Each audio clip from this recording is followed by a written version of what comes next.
opportunity to share not only about Camel, but a little bit about my journey first. The sermon this morning is Too Many Coincidences. And I chose that mainly because of one thing that happened. And we have a story in front of you with the newsletter. It's the front story. But as I reflected on that, there are so many things that happen in life that are unexplainable. And you can just shove those aside and say, well, just a coincidence. But what happens when there are too many coincidences? So I'm going to tell you a little bit of more detail about when Alejandro came to us. You have the story there, but what you don't know is that when I looked, I was going to give up.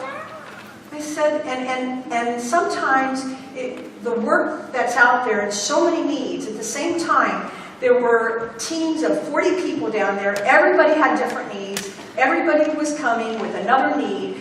People were coming in. People were in lines to come in for help. And sometimes you just say, it's too much. It's too much. And with all the noise of other missions and that, sometimes it's hard to get the funding that you need to do what you need to do too. So all this was in my head. And so as I looked, I just thought, God, have you abandoned me?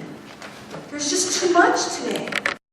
Abandoned me. And as I go up to the top there, on this attic, we have a facility that's probably as big as this church. And it's 3 stories.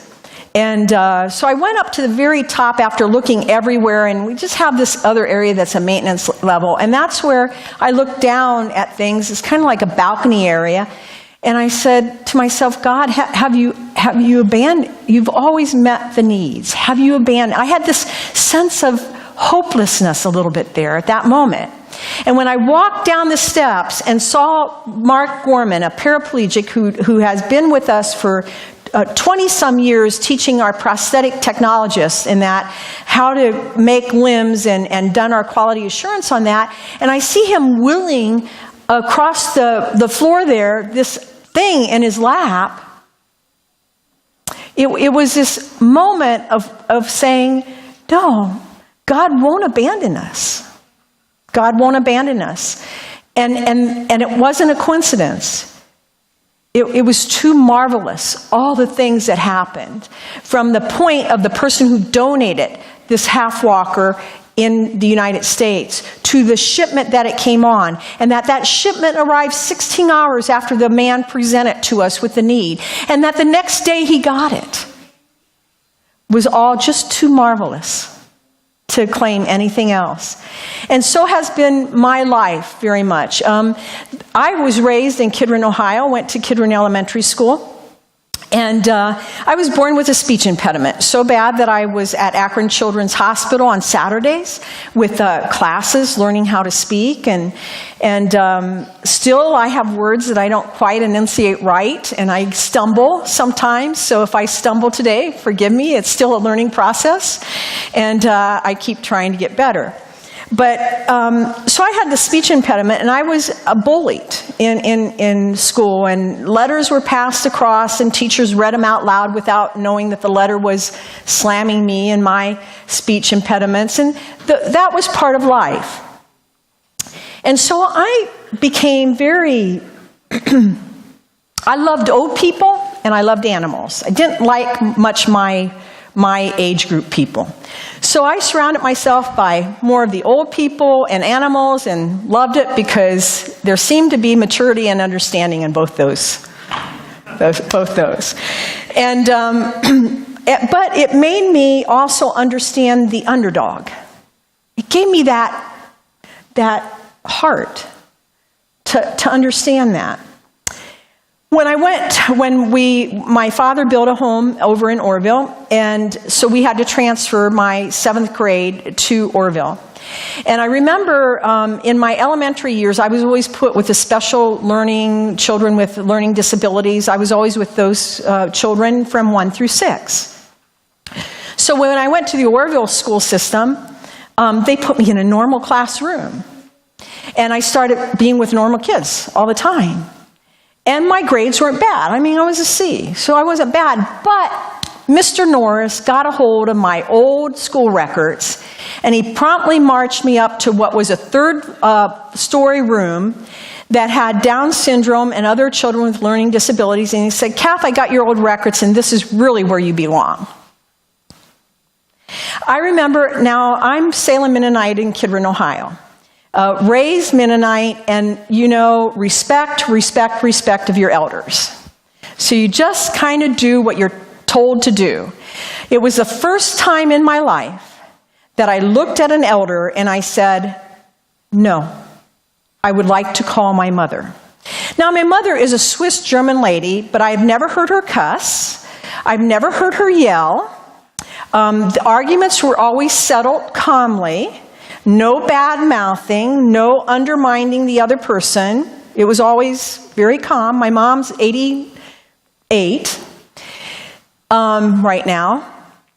And Mr. Norris, I said, please take me down to the office. I want to call my mother. So I call my mom and I say, Mom, you know I'm not a stupid kid. I'm getting tired of being treated like I'm a stupid kid. I'm not dumb. He wants to put me in with children with Down syndrome and other issues. I said, Mom, come pick me up. I'm done. And she said, give the principal the phone. Now, to this day, I don't know what my mother said. All I know is that his ears turned red. He promptly put the phone down after the conversation and walked me back to the normal classroom. And nothing was ever mentioned again. Now, I have no idea what my mother said. I've asked her. She will not reveal that conversation to me. Thus began my normal class, my normal education. So when I went to high school, of course, when you're not really in normal English classes or anything in elementary, you don't have the base. So when I did get to high school, I had upper C grades, and I went to the guidance counselor, and she was going to plot out my life for me. And she said, well, what do you want to be? And I said, well, I want to be a nurse. And she goes, oh, Kath. She goes, I hate to tell you this, but from your grades and your history and everything, the best you can expect in life to become a housewife and have children. So I sat there and I looked at her again, and one more time in defiance, I said, no. I said, you know, it's my life, and I want to become a nurse. And in fact, I'm kind of fearful of talking to groups, so I want to be put in speech and debate with the senior class as a freshman.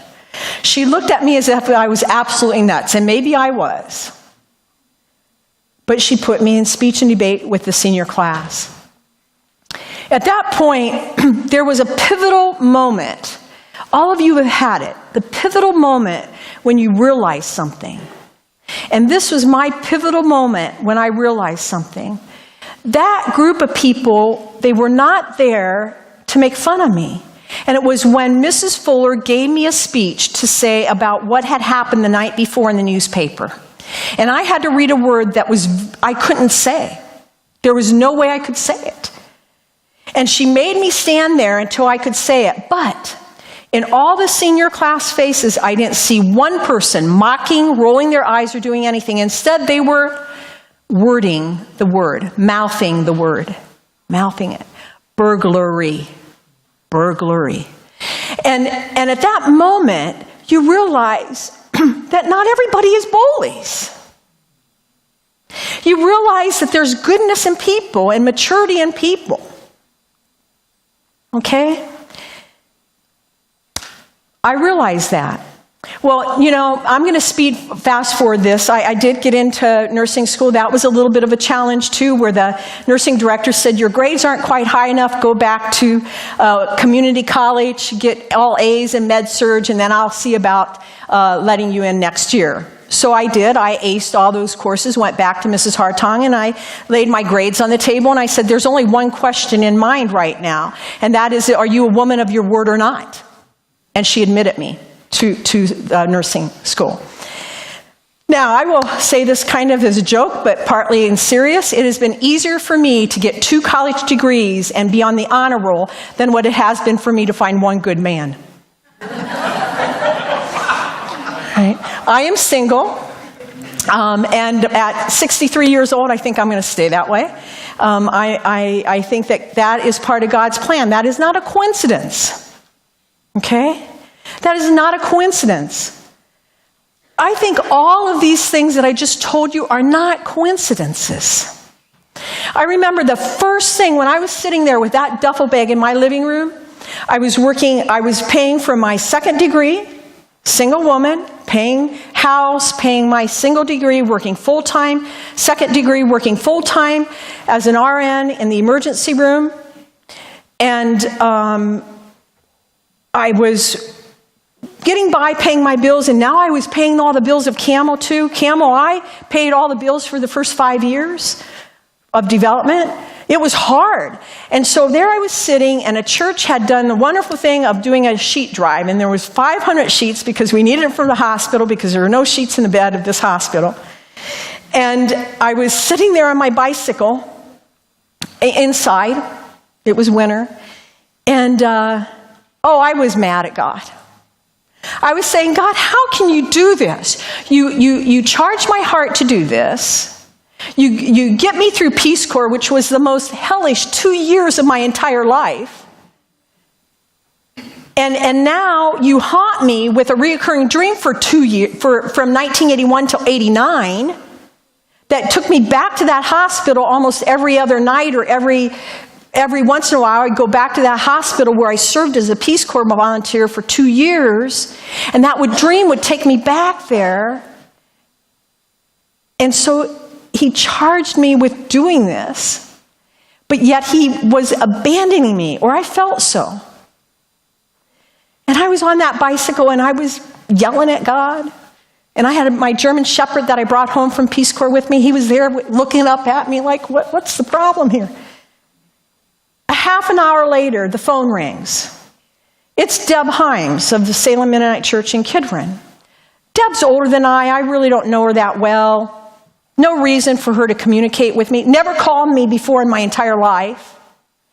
And she says this. She says, Kath, oh, by the way, the sheets were going to cost $500 to ship. Kath, I did a craft show. You know, I like to do crafts. Yeah, Deb, I know you like to do crafts. How'd that show go? She goes, well, it went really well. She goes, but you know what? I have not been able to get you off my mind for the last half an hour. I've just been driven to call. And I said, well, thank you. I've been working out here a little bit, but I'm doing okay. And she goes, well, the reason I'm calling is my craft show really did a good this year, and I have $500 extra. Do you need that for anything? Coincidence? I don't think so. And so today, as I talk about these things, I want you to see that there are a lot of things that happen, and a lot of things aren't coincidences. And God has provided every step of the way for everything that we've ever done. He's provided challenges to help me learn and people around me to learn, but He's provided blessings too. So the challenges sometimes are needed. We need those to get us back, to keep us grounded. Also, those aren't coincidences either. They're part of the learning. Now, for those of you, let me just back up to explain a little bit. Peace Corps. I was in Peace Corps for two years, 1979 to 81, in Santa Rosa de Copan, in the place where we have done all of this work.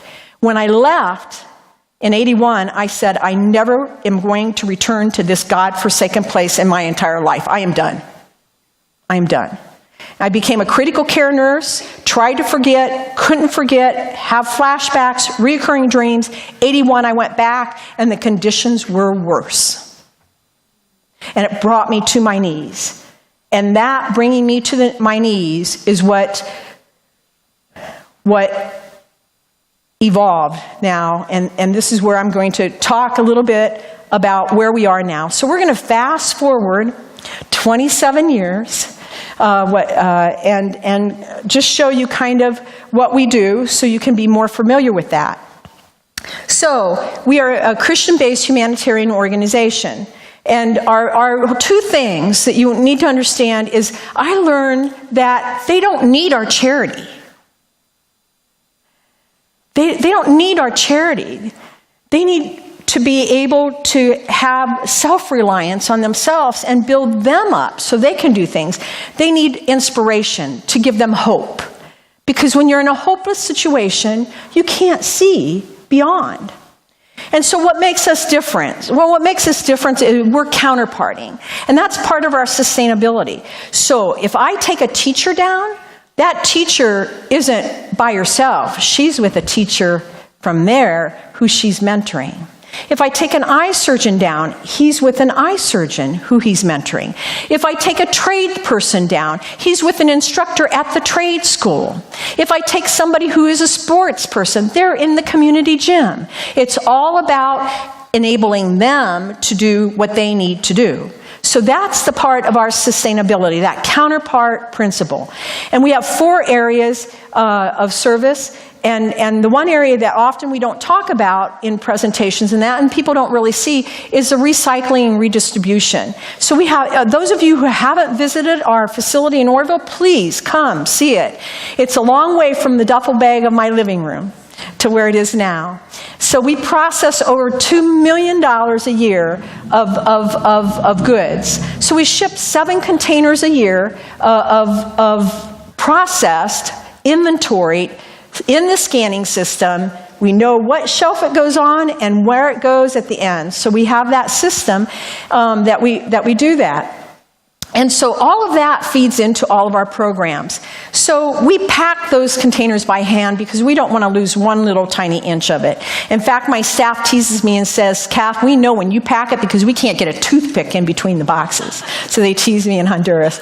But this is in Honduras. You're seeing the warehouse there, and everything's labeled according to whether it goes to clinic or a school or the nursing home or where it goes. So we do 7 of those containers a year, and that's a container where this little half-walker was found when it came down.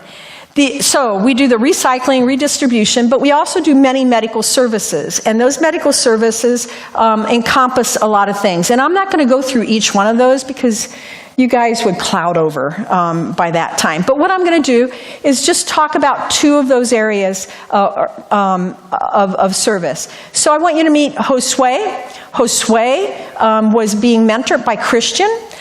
Christian came to us at 2 years old. So at 2 years old, he got his limb. He's been with us every day, and this is a difference between a Band-Aid brigade and somebody who's there permanently. Every 6 months, Christian came to us to have his leg redone. And now he's helping us with Josue to learn also how to use his prosthetic limb. So it's not just about, giving them the limb and letting them go. It's about mentoring them to become servants also, to give hope to other people with their conditions. And so we provide over 1,200 limbs. Last year we provided 1,383 limbs and prosthetic limbs and orthotics to individuals. So this is one of the programs. The other program is our eye program that we have 20 years of counterparting there. Dr. John Thomas was with us. Now we have Kevin Waltz from Indianapolis who's counterparting with us. But I want you to watch Manuel. Manuel, you can see him running into the fence as he's trying to walk. He can't see. He's totally blind. In the first picture, you could see opaque cataracts in both his eyes. And so we did surgery on one eye. And the difference of this man, you can see here, when all of a sudden he's reading a chart without any problem, he's walking by himself, and when he gets dressed, he's walking out with a smile because it's made all the difference in the world between being totally blind and not blind. For him, being a farmer, trying to work his fields, it was impossible for him. So it's made a great impact, and we see over 2,000 patients a year now in cataract surgery. And in fact, now our counterpart in Honduras is taking on a $1 million project and building also for his 3 children two are already ophthalmologists. The third one is studying in Germany to become an ophthalmologist. And this is that full cycle thing that comes along. And now he's building a huge clinic and also another whole building by its side for Camel to take care of the poor with housing, cafeteria, and everything so the poor can come in. He's doing that on his own dime and saying, here, Kath, for 25 years of working with me, here, take it. So, you know, we have wonderful things happening. Many people say to me, oh, well, there's poor here too. Well, yeah. No. When you're looking at the poverty that we're looking at in the villages with malnutrition and everything, and what I didn't say to you is one of the things that is engraved in my head is that last month of my service where I lost 31 babies and had to carry them to the morgue under the age of 4 because of not having the equipment in that. So now in the NICU, we have 43 incubators, we have ventilators, we've trained the nurses in NICU and all that. So we've made an impact, and that's why I think it's important that you see where patients are coming from. Everyone talks about the American medical brigades. Well, I'm going to talk about our brigades are not American medical brigades. We only take 2 teams a year, and those are to mentor the people in Honduras. And so what we do 64 teams a year. Those 64 teams are in all the areas that you're seeing behind me. All Hondurans donating their time to go out, specialists in each field going out to see the patients. We can see 800 patients in one day. And what's nice about this? Culture, we have the language. Also, we know where to refer them if they have a problem, and they're referred into the areas that need to be referred. So that's the benefit of having that. 64 brigades a year. We provide dental care for over 9,000 children a year in the rural areas. So I went through right now 2 areas, the recycling and redistribution. That recycling and redistribution is fed into the medical programs and then the medical programs. Now I want to talk a little bit about education.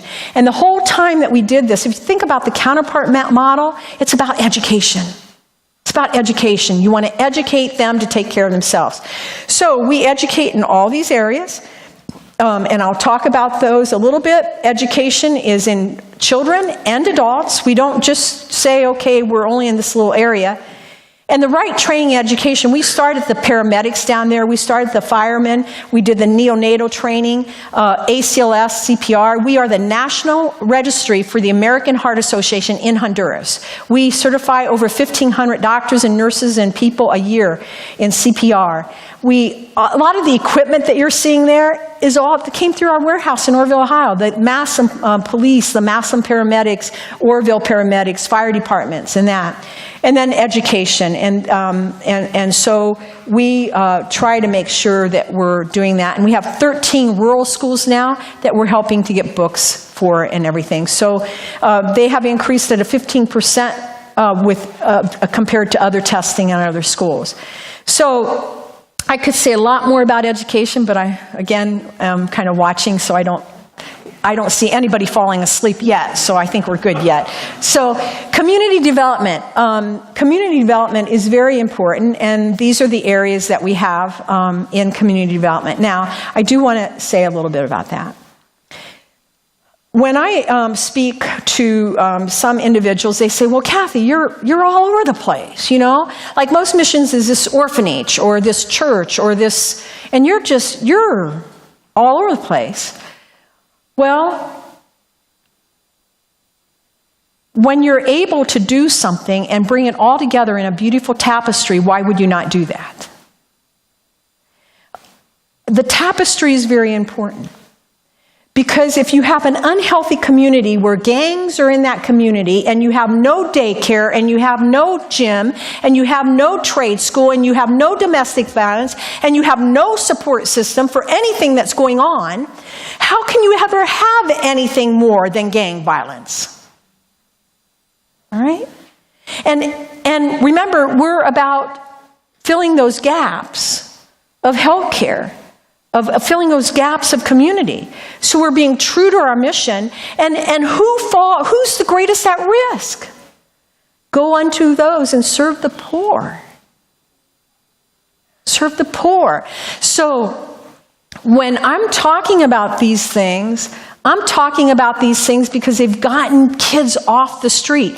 And every single day through these programs that you're seeing affects 1,000 kids a day. 1,000 children a day are not on the street. Santa Rosa has been named, and it has a banner, safest city in Central America. We don't have gangs in Santa Rosa. I think this is a great model, and so when people criticize me of being everywhere, they don't understand the tapestry of a healthy community.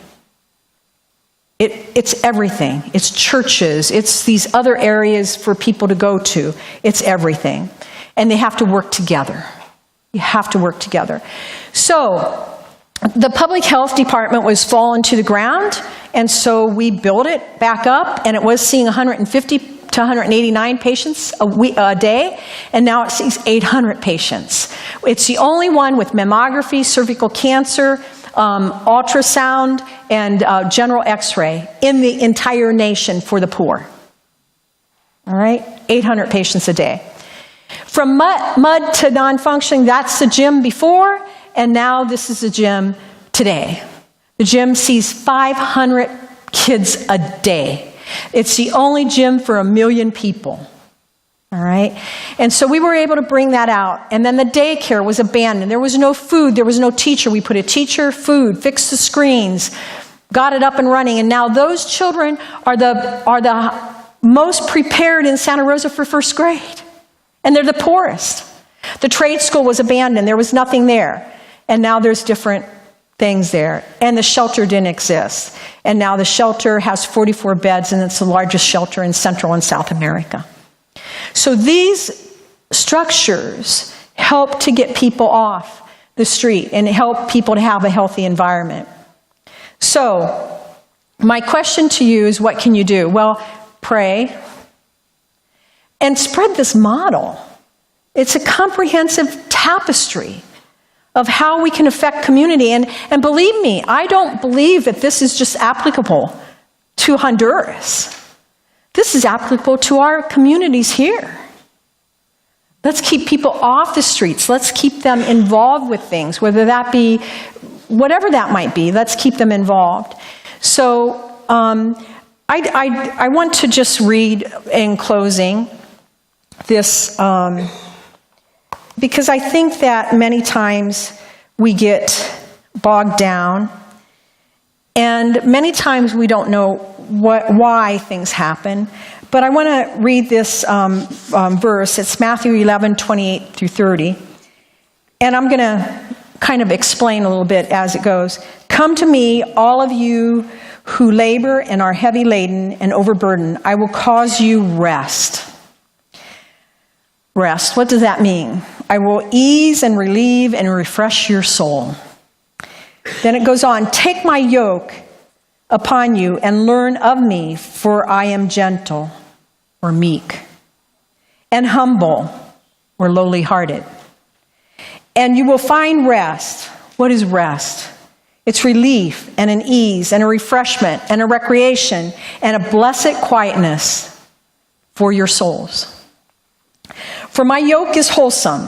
What is wholesome? It's useful, it's good, it's not harsh, it's not hard, it's not sharp or pressing, but comfortable, gracious, and pleasant. And my burden is light and easy to be borne. I want you to think about that, because many people say, well, Kath, how do you sleep at night? Well, you know what? I sleep pretty good. I lay my head on the pillow and I'm out. And I thank God for that.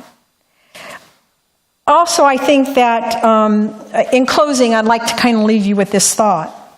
You and I will not always know the whys behind all the Holy Spirit's leading. It's impossible for us to know that. But simplicity obeys. And I think that we make faith too hard sometimes. We get too complex. We're trying to think of everything else. And really, faith is not hard. It's simplistic. It's going up on top of that attic and saying, oh, dear God, there's too much, but I need this half walker. Please. It's very simplistic. It's in the ask. It is more complicated to disobey. And all the things that follow with that disobedience is the complexities of life. And the disobedience truly steals the enjoyment of life. So my closing word would be, keep it simple, keep the faith, and stay obedience. Keep it simple. Thank you.